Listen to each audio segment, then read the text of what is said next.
Hello again, everyone, and welcome to another edition of This Week in the World of Football. This is episode number 382 for February 4th, 2025. I'm your host, Randy Snow. On this week's show, the Pro Bowl games are mercifully over, the National Arena League kicked out one of their teams, and 2 NFL stars will be on the move this off-season. But I'm not here all by myself. Across the table from me, as always, is my son, Adam. Is this not the most painful week of the football season? Kinda, yeah. Where we're waiting that extra week to get to the magical game. I've always said they would just do away with this bye week. Yeah, they should. The Pro Bowl week. What a mess. Get right to it. Yeah, we'll talk about that Pro Bowl, whatever happened, and it stinks because this is also our second to last show for a few weeks. Right. Next penultimate, week, the penultimate show. While we take a 3-week break and then come back for the indoor and arena season. Yep. So, be quite the transition going from the outdoor game to the indoor game for a few months. So, exciting times here at the World of Football. As always, every year. We come to you each week from the fabulous World of Football Man Cave, located right here in the center of the football world, Kalamazoo, Michigan. We're here to promote the game of football in all its many forms, past, present, and future. Our goal is to educate, inform, and entertain our listeners with the glorious buffet that is the world of football. All this while keeping a close eye on the rich history of the game. Thanks for checking out our podcast. We'd love to get your feedback on one of our many platforms: Apple Podcasts, SoundCloud, TuneIn, Spotify, iHeartRadio, and Amazon Music. So you can simply ask your Alexa device to play the World of Football podcast. We also have timestamps down in the description of both the podcast and many of our YouTube videos, so you can go right to the topics you really want to listen to. You can also find our podcast in its full audio form on our YouTube channel. Just search for The World of Football Kalamazoo or use the handle @TheWorldOfFootball in the YouTube search bar. You'll find over 500 videos on our YouTube channel, including our videos from this past week, just lying around, catching up with the coaches that are on the move with the Detroit Lions by Kyle, my son-in-law. Yeah, he surprised me. He texted me, and he's like, hey, I got a video going up. And I was like, oh, okay. Yeah, I was surprised to see it last night, too. And nothing's set in stone, but I do think when we get to upcoming videos in a second, we might be doing our Lions Awards for the 2024 season. So we'll see how that goes. I've just got to come up with a time with him. So. And coming up later this week, our NFL picks, actually our Super Bowl picks. Yep. A lot of our guest pickers have got their picks in. Not everybody, but we've got a number of them in. Yeah, if they put it in on the community tab, we'll try to highlight you on that final video. Yep. And because that's the last one. We're not going to recap who got it right and wrong. I think next week when we do our Super Bowl recap show, we'll mention that. I mean, that'll be a perfect place to wrap all that up to. On the podcast, that makes sense. Yep. Sounds Okay. good to me. All right. Well, let's begin our weekly tour around the world of football, and we're going to start off again this week in the NFL. That's right. Sorry, I have like all these different pages open, and I write down the timestamps as we hop along here. So let me just. And we're going to let Adam take over as now we great. talk about. Well, I'm still unprepared, and your computer's unresponsive to the mouse again. I don't know why. You are the only one that has that. I hardly ever have a problem with it, well, but you always do. What I don't get is I'm trying to click with your mouse to insert a timestamp, and it just doesn't want to work, and I have to manually do it unless I hit a button on here that I don't understand with your dumb PC computer laptop thing. Sorry, Mac users are superior. It's a touch screen, you can go right to the screen and put the cursor where you want it. Well, maybe that's what happened. I don't know. Yep, now it's working, so I don't know what the heck the deal is. Anyway, the Pro Bowl games were a thing that happened this past week. You watch any of it? Absolutely not. None of it, huh? Not a second? Not anything on Not Thursday. a highlight? I saw a couple of highlights of Jared Goff, and his part. I saw highlights of Jameson, not Jameson Williams, the Lion player that made the interception. Jameer Gibbs had one. Yeah. A running back had an interception. It was pretty great. But Brian Branch also had one. So the Lions players were all over the Pro Bowl games. Right. But we'll talk about. So the final results are, if you even care, we'll go through it real quick. It was the AFC versus NFC in Orlando again. The NFC with Eli as the head coach, and the AFC with Peyton as their head coach. The NFC defeated the AFC 76-63 for the third straight year. That's a three-peat. Three-peat for Eli. Yep, three-peat for over his Eli. brother. And Jared Goff was named the Pro Bowl Offensive MVP. I believe there are more awards than that. Yeah. But you just have Jared Goff as MVP. That's all I care about. Yeah, same here. So that Thursday night when they did the first part of the games, I actually tuned in because I was like, all right, it's only an hour and a half. Maybe I'll give it a shot. And as I was sitting there with my girlfriend watching it, she actually thought it was more entertaining than an actual game. She's like, I hate to say it, but this might be more entertaining. She was actually having a good time watching it. It was a little silly, but I mean, obviously the first event was the passing event where Jared Goff won that one. He was, I think he had 44 points, so he like hit all the score screens, and then it reset, and then he got to keep going. But what was stupid was all the guys didn't have a fair shake because like everybody was paired up with a teammate. The quarterbacks, because there are 6 of them, 3 for each conference, were paired up with a player who answered trivia questions. And the Jared Goff was paired up with Josh Jacobs, the running back from Green Bay. I believe Jared Goff did feed him an answer, which I don't know if that was against the rules or not, but who cares? It's the Pro Bowl games. But poor Joe Burrow, his guy that he got teamed up with did crappy, so Joe Burrow didn't get as much time, but Joe Burrow was slinging it too. I think the skills competition like that is actually pretty cool. So I was actually entertained by it, and I was like really happy that Jared Goff pulled away with that one. But like some of these other ones are dumb, like the big spike. I don't know, that was just a little silly for me. The satisfying catches was actually kind of fun. You didn't watch this one, so what they did no was idea what you're talking about. so there were 3 players at 3 different positions. It was like a tight end, a wide receiver, and a defensive back, were for each conference, and they would have to each in a relay. So the wide receiver went first, and it was Justin Jefferson and Jamar Chase for each conference. So like the receivers go first, and it was you have to catch from the jug machine 3 one-handed catches. Then you put on mascot hands, and you go and you catch another ball out of a jug machine, which was a little more difficult because it would like slip out of it. It was funny seeing like a Jamar Chase or a Justin Jefferson who have great hands just having the ball slip out of it. And then the third part of the obstacle was you had to run up and do a diving catch. And everybody pretty much messed that up. Then if you messed it up and didn't catch it, you had to run like a zigzag course, like there's some dummy whatever they call it, but you had to do instead of being able to go from the platform straight to the finish, you had to do the zigzaggy, and then once you hit the thing at the end, then the next guy would go. So the NFC, I believe, won that one. The big spike, the AFC won that one. Quinnen Williams took that one, which was like those punching bag machines. I thought it was silly. Poor Frank Ragnow of the Lions, a center who never spikes the ball, by the way. His first one was pretty good, but then his second one like hit the corner of that stinking thing. So either they have to make the surface area bigger so that you can actually get a true spike in there, or just do away with it because I thought it was kind of silly. But Terry Crews was your MC for the evening. Oh, so I like Terry Crews. Yeah, you do like your Terry Crews. Let's see. Then they had like a kind of a dating show-esque cutaway pre-recorded thing called Helmet Harmony. And it was like 2 teammates from a team answering questions about each other. Yeah. Like who's coach's favorite player? And it was like they were asking a couple of Packers guys, and they both wrote down their answer, and they both had the same answer, which was like Jordan Love. So it was kind of silly. Never mind, very silly. Then they did some relay races.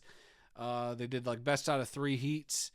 They had some good matchups though. Like they put the Bosa brothers up against each other, but since one of them had a leg injury or something, they both like agreed to like power walk against each other. So they like power walk down the relay race, but then the other guys all sprinted. But then like if somebody fumbled, it was like, well, it's kind of over because everybody's stinking fast.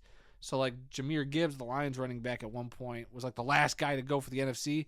AFC guy fumbled the ball, so Jahmyr was, bam, gone in an instant. It's like, well, that was no contest. Would have been nice to actually see him go in a foot race with somebody. Yeah. So that whatever. Then they did dodgeball, which I thought kind of sucked. Yeah. So. When there was a tug of war too. Well, this was all the Thursday. Oh, that was nights. All Thursday. That was all the Thursday night stuff. So the NFC was leading 14-7 against the AFC by the end of the first night. Then the second night, that Sunday game with the flag football and all that, I didn't watch any of it. They did the flag football. They did tug of war. They did, I think right here, they did Oh, nope, that's all the Thursday stuff. I'm looking at like the official Pro Bowl games website, and it looks like they don't have anything updated for that second day's worth of Gee, scores. what a surprise. Oh, nope, never mind. I just had to scroll down a little further. They did the perfect punt competition, which the AFC won. I saw a little bit of that. They did head-to-head presented by Madden, so I guess it was a pre-taped Madden event, whatever, Right, we don't played care. Madden against each other. AFC won those two. The Great Football Race, which is like that relay race where they run through walls and blah, blah, blah. Could have been cooler, but I don't know, it just didn't seem as cool as in the past. And then they did their tug of war. The NFC won that, and then they played their flag football game, which saw the NFC win at the end. Obviously, cumulative score and all that. And Jared Goff was named your offensive MVP. I'm trying to find any other MVPs from the game, and I don't see any. So whatever, we don't have to talk about it anymore. Oh, that what came in the mail today? Yeah, that's your mom just texted me this picture. She texted me too. Yeah. Okay. I guess she bought two of them. She didn't realize she bought two of them. Oh, so am I going home with one? I think so. Nice. Okay, I better not get disappointed.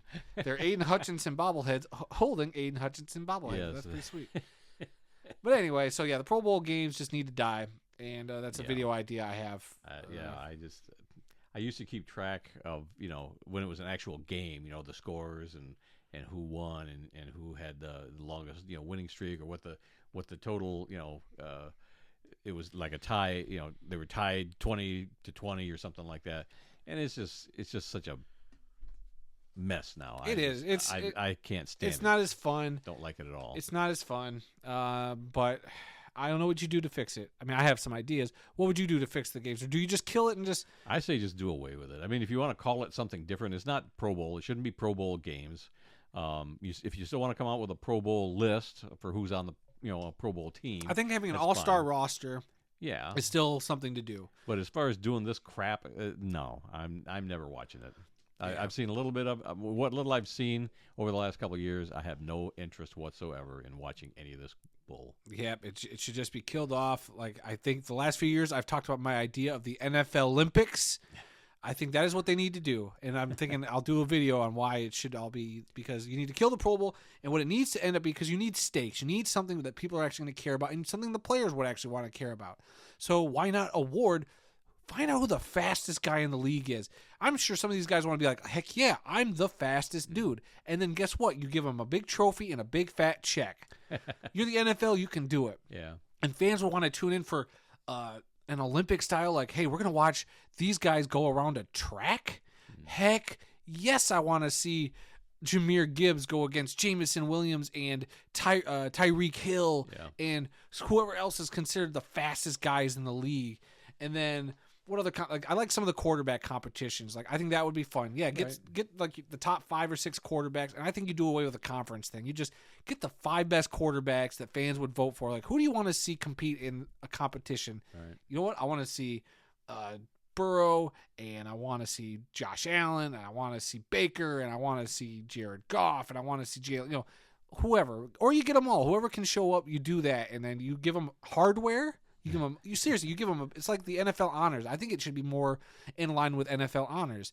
Have honors like the night, and then do all these games during the day, where it would be like, hey, we had the NFL Olympics where Tyreek Hill went, or you do medals maybe instead of trophies. You actually give them like a medal, first place, second place, third place, and a fat check. You do all that during the day, then that evening you do the NFL honors ceremony. So it's like a mix of doing the Olympics and the Oscars for the NFL on the same day or in a span of a couple days.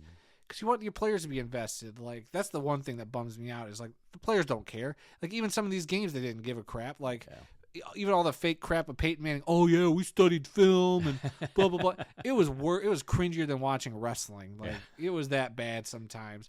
Well, years ago, they had the Superstars, and it was a competition with a lot of different athletes from different genres, and they ran them through, like, track and field. There were swimming events. So it was kind of like I feel like this is a yearly thing you talk about when we ever talk Pro Bowl. And I used to watch it every year just to watch the highlights of the NFL players. That was and it was like a month or so after the Super Bowl was over with. So it was like a midwinter kind of thing where you'd get to see, your NFL stars. You get to see their highlights from last season. Yeah, and it was a lot of fun. And I don't see why they can't do something like that. But quit calling it the Pro Bowl. To me, the Pro Bowl is dead to me now, and I can't watch this crap. And you know what? Well, maybe here. Oh boy, here's a free idea. NFL. You do these NFL Olympics and say like Tyreek Hill wins fastest player or whatever. Just an example. You have a special patch. You know how like those guys will wear the NFL Man of the Year patch? Right. Guess what? Your fastest NFL player patch, you stitch that on his jersey. Like, I'm telling you, like, then they go out on the field. It's like, that's the fastest guy in the league. Yeah, like, that makes him a target for. And then when he gets burned, everybody's like, "Oh, this so-and-so just beat the fastest man, huh?" Exactly. See, Randy, we're already creating great drama that I'm already more invested in, and it's all faking in our heads. So, look, yeah, so kill the Pro Bowl, bring me the NFL Olympics. Maybe I'll do a video on this. It's on my list. So, okay, that's it for the crappy Pro Bowl games. Look, we're happy that Jared Goff did good. Yeah. It seemed like all the Lions guys did pretty good and had a fun showing. So, good for them. Happy for them. Yeah, and happy for Eli. Way to beat up your big brother. Yeah.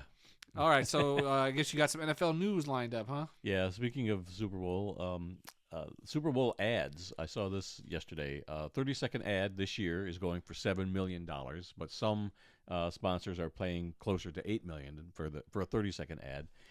Pre-game ads go for $4.5 million, and post-game ads go for $4 million. I've never seen that particular stat before. They always talk about 30-second ad during the Super Bowl, but all ads were sold out in November. Woof. So by November, they'd sold out all their ads. 7 million apiece. Yep.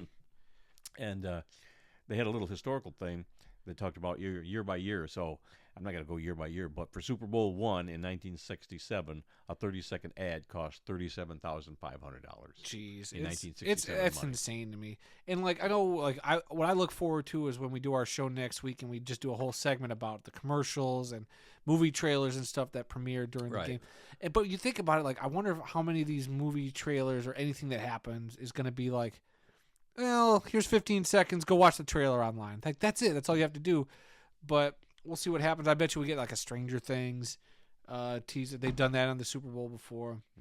So I don't know. We'll see. There better be some good ads. Like that's a lot of money out of your marketing budget for a lot of these things. But the last few years, the Super Bowl commercials have been crap. There really haven't been a whole lot of really good ones. Should we just put a compilation together of all us talking about the Super Bowl ads the last few years? I don't know, but I just haven't been too excited. I mean, I can't. You always get excited for them, but you're always disappointed. At least see, the last I always 2-3 years can remember the movie trailers or TV trailers usually, right? Unless it's like an ad, like the Magic Fridge commercial. I can't remember a commercial that stuck out to me in a long time.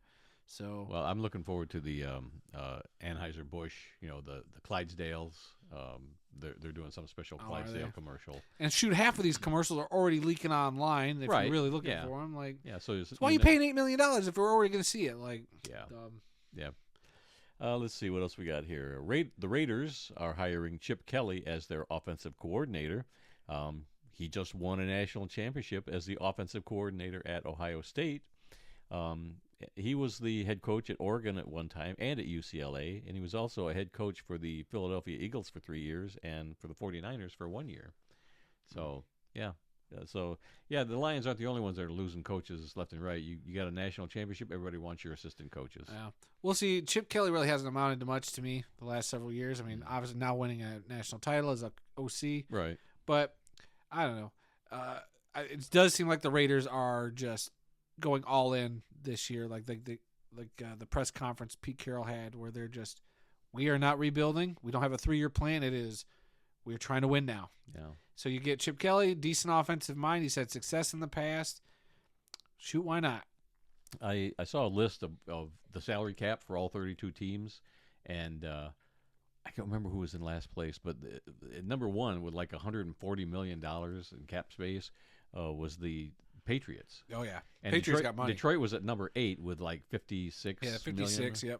Yep. But I don't remember where the Raiders were. They're probably up there on that list. But, I can probably look it up. Okay, well you do that. Let me keep going here. There is only still one head coaching vacancy left, and that's the New Orleans Saints. And I think what's the guy's name? He's with Philadelphia right now. The assistant. Kellen Moore. Kellen Moore, yes, former Lions. he was a player with us, wasn't he? And then He was because he went to Grand Valley. Right. Okay. He won a couple national championships, and then he was like a Lions third string quarterback. We always saw him in the preseason. Then he went into coaching. Yep. So he's been around with several teams in the league the last several years. Okay. All right, so I found your list here. The Patriots have the most cap space going into next year with $123 million. That's pretty crazy. Second place is the Raiders with $92 million. So, why not go all in? Yeah. Commanders in third, the Bears at 4, and the Chargers at 5. We'll just round out the top 10 while we're here. Cardinals at 6, Vikings at 7, Lions at 8, Titans at 9, and the Giants at 10. Who's in last place? Yep, I'm scrolling down right now. It is the New Orleans Saints with negative $60 million in cap space. So the team without the head coach. Yeah. Doesn't have a lot of money to spend on a head coach. Yeah, so that's going to be a tough one to deal with. According to this list, as of right now, there are 9 teams that are in the negative. The Saints, and we're going from 32 up. Saints, Browns, Seahawks, Bills, Dolphins, Falcons, Cowboys, Buccaneers, and Texans are your teams in the negative. Oh, wow. Okay. So. Okay. Another story that came out this week. I didn't see this. You brought this to my attention. President Donald Trump will reportedly be in attendance at the Super Bowl this year, making him the first sitting president to do so. I had never didn't know that no president had ever gone to a Super Bowl. I had no idea either. I just saw this story today, and I was like, well, if it's history, it's football history, it's something we talk about. If it's never happened, I'm a little surprised it's never happened. But here we are. Well, they've been talking about how they've been beefing up security since, Now that just means security is going to be even more insane with the president. And maybe that's why they've been beefing it up. I mean, I know they had that guy run into a bunch of people and killed some people a few blocks away from the Superdome earlier, just before the national championship game. So, maybe they've known all along that he was gonna, was talking about coming. So I have no idea. Now they're beefing it up even more. I don't know, but so now it's definitely going to be beefed up. And if Taylor Swift is in attendance too, it's gosh, it's shoot, all the important people in America are going to be she'll there. get more attention than him, I'm sure. Don't take any prop bets on that. Let's see. The Los Angeles Rams reportedly informed wide receiver Cooper Kupp that they will be looking at trading him this offseason. Kupp stated he wanted to retire as a Ram. Now, when I saw this the other day, I thought he was the one that wanted to be traded out. And now you're saying that he got blindsided by this, apparently. But I did not know that. I think the Rams said, and I had Adam Schefter's, because Adam Schefter breaks all this crap. Yeah. So he had put out there that I think the Rams said they wanted to trade him, quote, immediately. So it'll probably be a deal quick. We'll see what happens. And that's right after Stafford said he was coming back next year. So why would they take away one of his big weapons? I know what's funny is I shared a tweet where there's an account on X called Freezing Cold Takes, and it was a post from the Rams just last month, probably not even 3 weeks old, 4 weeks old, saying – it was like a package that said "Do not separate," and it was a picture of Puka Nacua and Cooper Kupp by the Rams official account. So they screenshot that and put that under their freezing cold takes because now the Rams are looking to ship him out. So here's what Schefter had to say just about Cooper Kupp. He was the number 69 pick by the Rams in 2017. He was the second draft pick of Sean McVay's tenure. During his time in Los Angeles, Kupp had totaled 634 catches with 7,776 receiving yards and 57 touchdowns.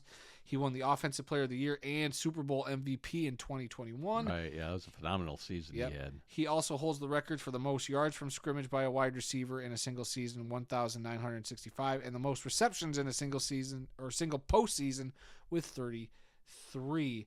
The Rams have said that they will look to trade Cooper Kupp. This is what it'll cost. If Kupp is traded, his new team would inherit his $20 million salary in 2025. That's $7.5 million roster bonus plus a $12.5 million base salary, and $19.85 million in 2026 unless his contract is negotiated. So, I mean, I'm sure there's teams that'll want to add him. Could Detroit? I mean, all the rumors right now with Detroit wants to add everybody. I don't know. Look, him and Goff, being teammates, could be something there. I'm not sold on it, but we'll see. I mean, if they can trade him for a second, third round pick, maybe. Yeah, who knows? Who knows what Detroit would want to do? Do they need an extra wide receiver? I mean, that doesn't hurt, but yeah, it never hurts. But a guy that Goff is familiar with. But I mean, I'm sure there's other teams that would, fill the kitchen sink to get him. Sure. So we'll see Yeah, what probably happens. every other team in the NFC North. Yeah, I'm sure the Bears will go for him. Uh-huh. So we'll see what happens. The NFL offseason is always super crazy, and you never know what's going to happen. It's all speculation until the contracts are signed, and the people just have a lot of fun with these wild speculations about who's going to sign who and who's going where. Right. And But I mean, these are now the first. We'll talk about the second guy in a second, but these are the names that we're going to be tracking all. right. Throughout free agency. Right. Yeah, they'll be the talk of any talk show until they sign with a team. Yep. All right. The other player that's been talked about in the last couple of days, Cleveland Browns defensive end Myles Garrett, posted a letter on social media stating that he wanted to be traded to a contender. Yeah, he put out a fancy letter that essentially pretty much tells the Browns, I'm not coming back. He put out this letter. He said, as a kid dreaming of the NFL, all I focused on was the ultimate goal of winning a Super Bowl, and that goal fuels me today more than ever. My love for the community of Northeast Ohio and the incredible fan base of the Cleveland Browns has made this one of the toughest decisions of my life. These past 8 years have shaped me into the man I am today.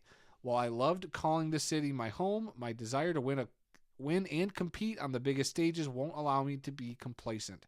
The goal was never to go from Cleveland to Canton. It has always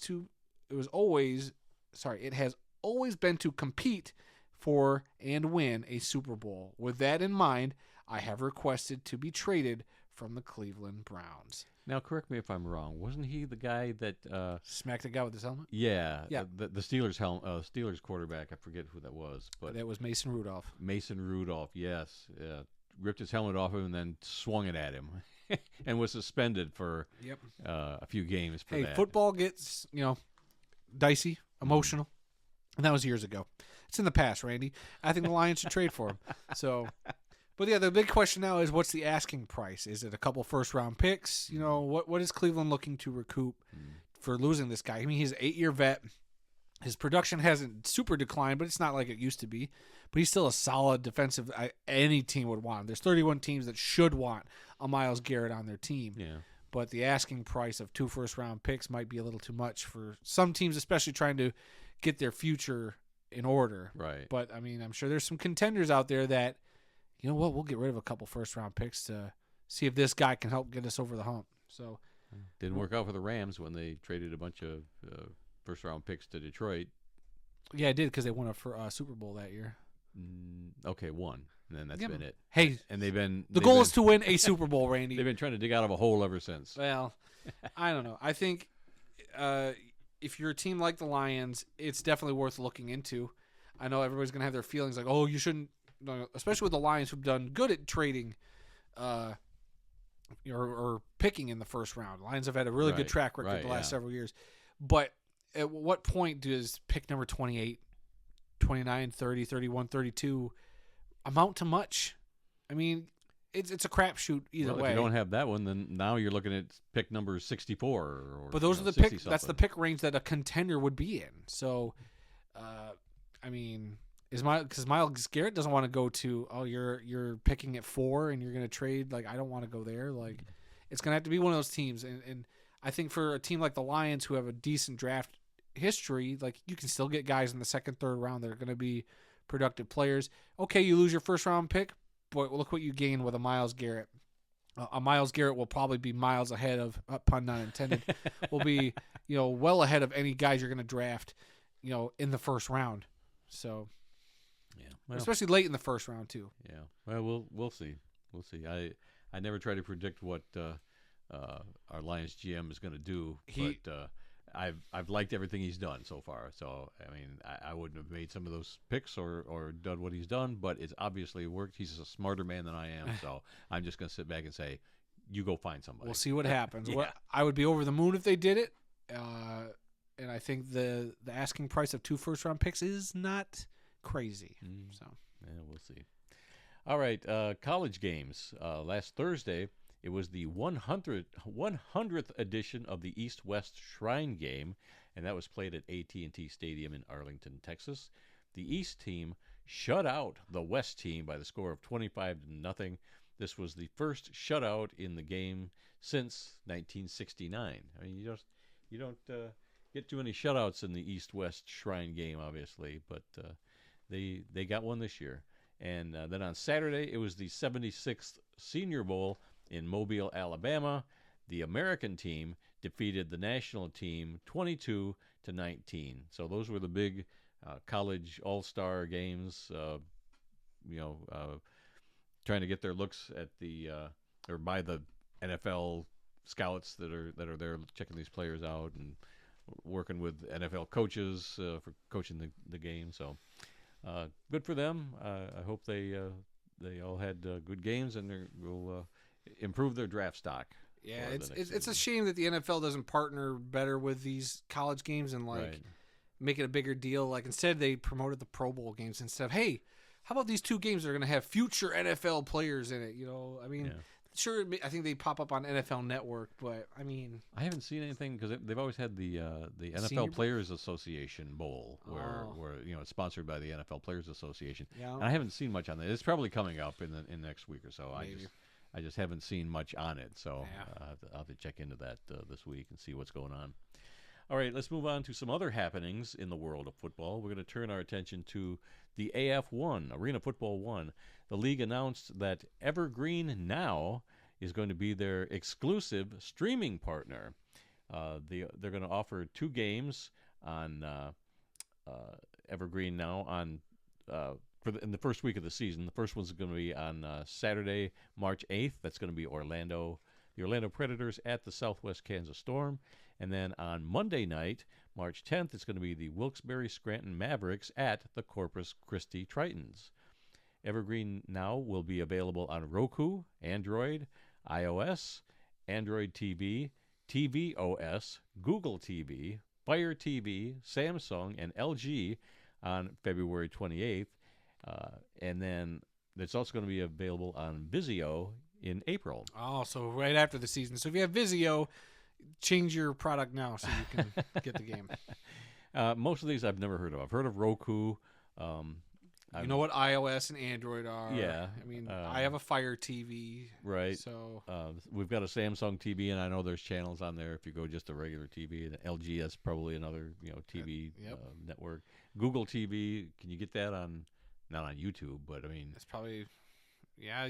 I've got a Google account, so I could probably find it there. I mean, I don't know. There's so much stuff nowadays. No, there but is. To be honest with you, I've never heard of Evergreen Now. I have not either. I don't know much about it. I saw the post that the league did, all our... Right. The owner, I guess, remembers the very first arena football game. He was either there or watched it, between the, who was it, the Pittsburgh Gladiators and... the Denver Dynamite? Yeah. So he has a long history of, knowing about the Arena Football League, so he knows what he's getting into, and I guess he loves it, and he's excited to partner with the league to bring him to his streaming service. So I thought that was kind of cool. Yeah, I don't know much about them. I'm like going to their X page right now. I don't know. I just don't know. Like, maybe this will be a good partnership. I mean, who knows? I hope so. You hate when your league or these indoor leagues team up with platforms. You're like, I don't know anything about them. Yeah. So we'll have to wait and see. But I mean, that's roughly a month from now. A month and 4 days we'll be talking. Well, our first show will be March 11th, so we'll have a weekend of Arena or AF1 games to talk about, and we'll probably review this streaming service, and I'm sure I'll have no issues with it, and you'll be frustrated, like, I couldn't log in, I couldn't get it to work. Is Twitch still a thing? Twitch is still a thing. Okay, because that's what we used to watch the fan-controlled football. Fan-controlled football league, yeah. But you brought that up, and so I watched it on your TV. Yeah. But you knew all about that, and I had no idea. Never heard of Twitch before. Yeah. So. Do you want to get in on the Twitch game? No. Do you want to have live streams on there? No. Okay, fine, whatever. No, I'm good. Let's see. Some news out of the United Football League. The league announced that their headquarters are now going to be located in Arlington, Texas, and will include several locations around town. There's going to be a weight room, offices, obviously, practice facilities, and a warehouse for their league equipment. So yeah, they're like taking over Arlington. That's where all their stuff's going to be. Okay. And I think they've been working out of there the last couple of years. Wasn't that where all the teams trained? I was going to say that was where their combine and all. Yeah. They had the 4 or the 8 teams all housed there for that week. Right. Doing whatever. So I think they've had a relationship with Arlington for a while, but I guess now it's official that they're actually they actually have a brick and mortar. It's nice to read place about to hang their hat. these spring leagues that have come and gone over the last several years. I mean, obviously we have all the indoor ones that we've talked about, and we will continue to talk about. Mm-hmm. But like the UFL, a nice merging of the XFL and USFL. 2 leagues that I thought were doing good on their own, but clearly competing against each other. It was like the NFL and the AFL. They both couldn't succeed, so they had to merge. And it makes sense. They merged. I think they're doing the right thing. Sure. I think they go through one more year with the teams they have next year will probably be expansion, and this league can start growing. But I think right now they're laying, like you said, the brick and mortar, the foundation of how you build a good league. And I think before we know it, we're going to be talking about them actually having a more substantial partnership with the National Football League at some point. Right. So I think all this is good stuff. The UFL seems to be doing everything the right way. We haven't heard any bad stories about them neglecting bills or any players of that not stuff. Getting played. Yeah, players not getting played. I haven't heard any of those stories yet. If they're out there, The Rock's doing a good job of covering them up. But I'm looking forward to this UFL season. So it should be very, very entertaining. We already got one of our games kind of picked out that we just got to get tickets for. So looking forward to going to another Michigan Panthers game. Heck yeah. Maybe we'll get noticed at the game again this time. Well, Randy, we got to come on now. We'll be wearing our merch this time. Maybe. Oh my God, we got merch. That's right. Maybe we should take some T-shirts and stuff keep in the trunk. Yeah, of the they're car not going to let you in the car. Yeah. Hey, 2 homeless guys were selling World of Football merch out of their van. Well, we didn't see them selling it. We saw them wearing it as they walked down the street. I'm like, hey, wait a minute. All right. You come back, you find your trunk open. Oof. All right. Let's see. Detroit's changed. Okay, let's see. The National Arena League, the Amarillo Dusters, which was going to be a new team this year, are no longer a part of the National Arena League. Just a month before the season begins, the team was removed from the schedule due to failure to meet league obligations. You know what that means? They weren't paying their bills. They didn't pay their bills. Maybe it was league dues or whatever, but they didn't like something that they were doing, so they basically kicked them out of the league. Yeah. Ugh. And it's too bad because I was looking forward to seeing the Amarillo Dusters on TV or on the field. Right.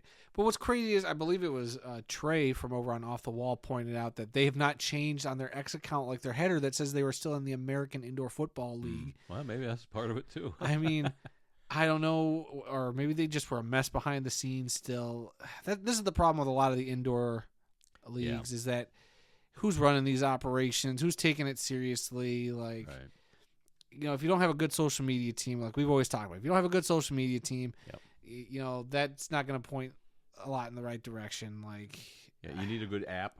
The league needs an app. Well, league needs an app. We for scores and highlights and that sort of thing. Your website, even if you just use Facebook, like you got to be on top of it. And a lot of these leagues aren't on top of it. Right. So, I don't know. It stinks because I mean the Dusters were always a cool logo, and a cool team to kind of hear about. They were in the AF2 for a while. AF2, yep. They bounced around from several different leagues. They were in the Intense Football League, I want to say, which then became.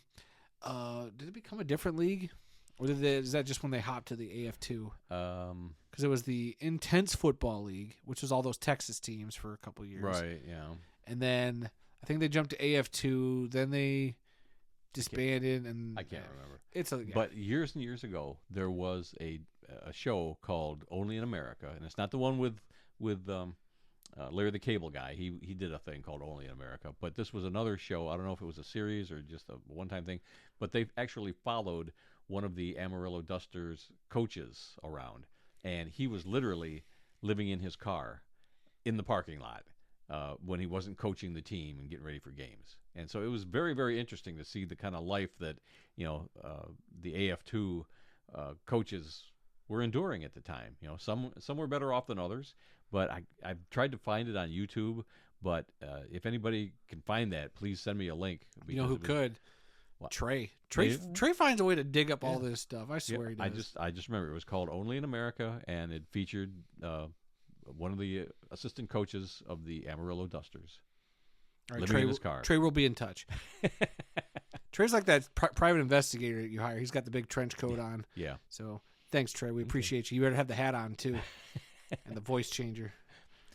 So speaking of the National Arena League, they're going to come out with a new schedule. It's going to be released soon for the league's remaining 9 teams. So they're going from 10 teams down to 9 without the Amarillo Dusters. And their season is still set to begin on March 8th, and their championship game is still scheduled for the same time. Do you think leagues could trade teams? Because the AF1's got 11 teams. Now the National Arena League's got 9. You know what they need to do? One of the leagues either needs to trade a team to the other league. Yeah, but what did that one team do to piss off their own league to get traded to this other league? I don't know. Maybe, yeah, you're flipping your bills on time, but you know what? All the other teams were just a little bit faster. I don't like that idea. I know. I'm just messing. What? That would make no sense. It's like trading coaches in the NFL. It's silly. Well, thank you for speaking nonsense once again. Hey, if I don't speak nonsense, who will on this show? Me. You? Me. No, that's just true. All right. Let's see. Today's birthdays and anniversaries for February 4th. Wide receiver Ron Jesse, born on this date in 1948, passed away in 2006 at the age of 57. He played his college football at Kansas and was selected in the 8th round of the 1971 NFL Draft by the Dallas Cowboys. However, he was traded to the Detroit Lions during training camp, where he played in Detroit from 1971 to 1974. Then he was traded by the Lions to the LA Rams for a first-round pick, and he was with the LA Rams from 75 to 79.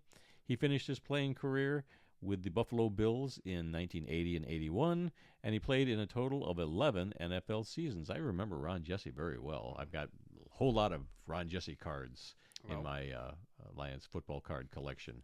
So, yeah, I remember him very well. All right, obituaries. We've got 2 of them this week. This is where we take a moment and honor those who've made the world of football a better place. Our first obituary is that of Gene Schroeder, a wide receiver and safety in the NFL for 6 seasons, has passed away at the age of 95. Schroeder played college football at Virginia and was the 12th overall pick in the 1951 NFL Draft by the Chicago Bears. He played his entire career with the Bears. He played for the team in 1951 and 1952. Then he spent time in the Navy before returning to the team in 1954. He finished his playing career with the Bears in 1957. All right. So how do I say this guy's last name again? John Heward. Heward. Okay. Our next obituary is that of John Heward, a linebacker in the NFL, the American Football League, and the Canadian Football League. Has passed away at the age of 80. Heward played college football at Maine and was selected in the 5th round of the 1967 NFL Draft by the AFL's Denver Broncos. So in the NFL Draft? Yes, because starting in, 66 or 67? Okay, so that's... They had a combined draft. So technically they were still an AFL team, but they had just one draft for everybody. Okay, you could have just said Denver Broncos. He played for the Broncos from 1967 to 1969 and the NFL's New Orleans Saints in 1971. He finished his playing career in the CFL with the Montreal Alouettes, going from 1972 to 1973. Heward was inducted into the College Football Hall of Fame in 2014. He was the first player ever inducted to the Hall of Fame from the University of Maine. All right. And finally today, our upcoming events calendar. This Sunday, February 9th, Super Bowl 59 in New Orleans, the Chiefs versus the Eagles. Again. Second time in 2 years or 3 years. Yeah. Let's see. Tuesday, February 11th is going to be our last show before we take a break, returning somewhere around March 11th. Yeah. After the Arena and National Arena, AF1 and the National Arena Leagues kick off their seasons that weekend. Yep, and we find out Randy's thoughts on the Evergreen app or whatever the heck it was just called. Yeah, we'll see. Evergreen Now. Is it Randy Snow easy? Can I find it? And can I... Oh, this will be the questions. Is it Randy Snow proof? We will find out. We'll see. Let's see. And then Saturday, February 22nd, the HBCU Legacy Bowl in New Orleans. So, yeah, a lot of things going on in New Orleans this year. Yeah. And you don't want to hit any of these March dates? I mean, March is just next month. I'm surprised you don't have these unhighlighted. we could. I mean, Saturday, March 8th, the AF1 season begins and the National Arena League season begins. Friday, March 21st, the Indoor Football League season begins. And on March 28th, it's the UFL season kicking off. So next month. Yep. We'll be back in full swing. Yeah, really. All right, then you got the NFL draft and the CFL draft coming up in April, and all right, you don't have to go through the whole list. No, I know. Okay, that's as far as I was going to go. Okay. All right. Anything else pop up on your phone? Not that I've seen, other than Andy Reid did say that he was going to return to the Chiefs next season. I did see that, yep. NFL Referees Association says it is insulting and preposterous to suggest that game officials collude to rig games. Liars. Right. Said Randy with his tinfoil hat on. No, look, that should be interesting to watch. I mean, the stigma of the Chiefs getting all the calls. Right. But in the biggest game, everybody's going to be looking for any little thing. Everybody's got their tinfoil hats on. Yep. I just want a good game. I'm sure there'll be one or two calls that people will say, that never should happen. Sure. Or they got it wrong. They didn't review Every it. game's got that, but since absolutely. everybody's going to be magnify it. because it's the Chiefs and because it's the Super Bowl. Everything's going to get scrutinized. Right. So we'll see. Look, just give me a good game. I'm sure Saquon will have a great game. I think the Chiefs will still, do what the Chiefs do. Chiefs are the Chiefs. Chiefs are the Chiefs. We'll put out our picks, later this week. Yep. Very curious to see who you're picking. But hey, just give me a good game. The halftime show with Kendrick Lamar, just be entertaining. Give us good commercials. If you're paying $8 million, you better have a good commercial. Otherwise, we will lambast you on the next show. I think they should get Paul McCartney and Ringo to appear as the Beatles at the halftime show. Good Lord! And then a hologram of they just won a Grammy last night. Yeah, that's true. All right. Well, that's all the time we've got for this week. If you learned something during this podcast about the incredible amount of diversity that exists in the world of football, then we have done our job. Visit our website at theworldoffootball.com for news, links, upcoming events, original articles, videos, and more. Our email address is info@theworldoffootball.com. You can follow The World of Football on Facebook, X, and Instagram, where the address for all three of those is TWOF Kalamazoo.